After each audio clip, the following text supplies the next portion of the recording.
Using a car club car is easier and more convenient than hiring a car from a large car hire company. Firstly, you can use a car club car for as long as you like. You can take it for an hour, or you can take it for a month. Being able to use a car for very short journeys is a huge advantage of a car club. A car hire company will always have a minimum 24-hour rental time. Most car club members use the cars for day trips and have the car back by the evening. They don't need to have it for 24 hours. Secondly, there are cars all around the city, so you will never have to walk more than 10 minutes to pick up a car. The cars are parked in private car club parking spaces, which no other driver is allowed to use. When you bring the car back, the space will be waiting for you. Parking is never a problem. Booking the car is very simple. You can book online, or you can book by telephone.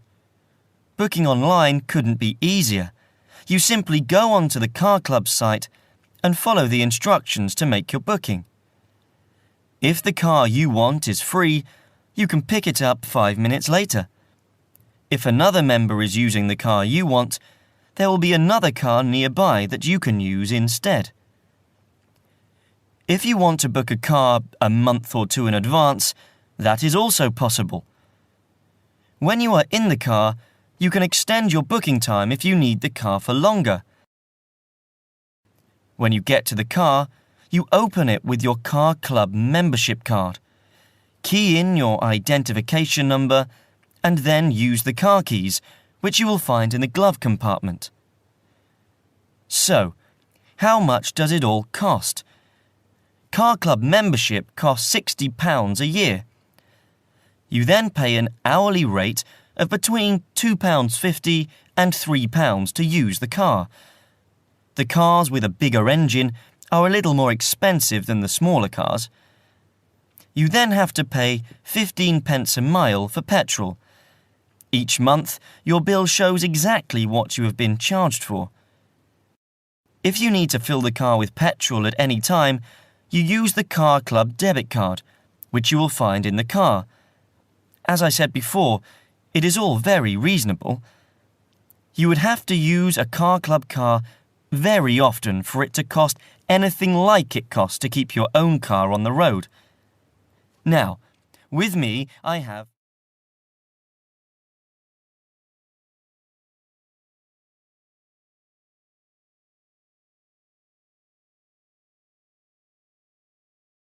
Listen to the second part of the talk and answer the questions. For questions 1 to 12, complete the table. Write no more than 2 words or a number for each answer. The next important development in how history is recorded came with print. In the 8th century, the Chinese invented paper and woodblock printing.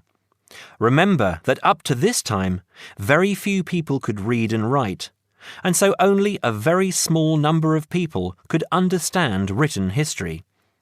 Suddenly, many books appeared, and many more people learnt to read. In the 14th century, the first printing press was invented in Germany. This reduced how long it took to produce books. The new printing technique quickly spread to other parts of the world. More books appeared, and even more people learnt to read.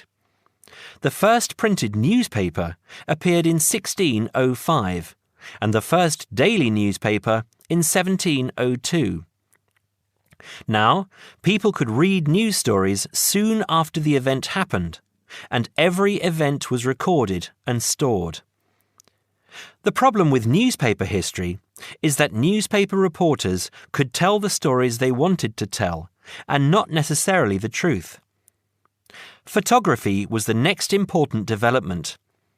We generally agree that photography was born in 1839. Some of the earliest photographs that the public saw were images of the American Civil War. People were shocked by the photographs of dead soldiers, and for the first time saw the reality of war. By 1850, photographs appeared regularly in newspapers, and people now expected the truth.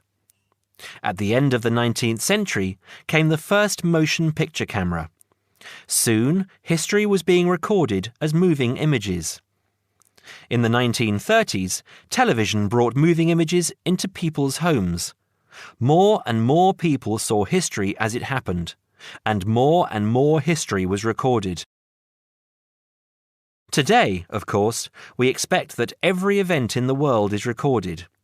Satellite TV and the Internet allow people to watch any event, anywhere in the world, as it happens. It doesn't matter if the TV cameras are not there.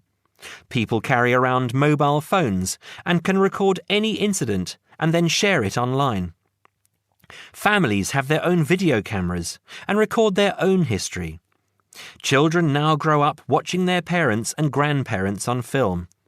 I'm sure you'll agree that the transition from storytelling to what we have today has been dramatic, and I hope that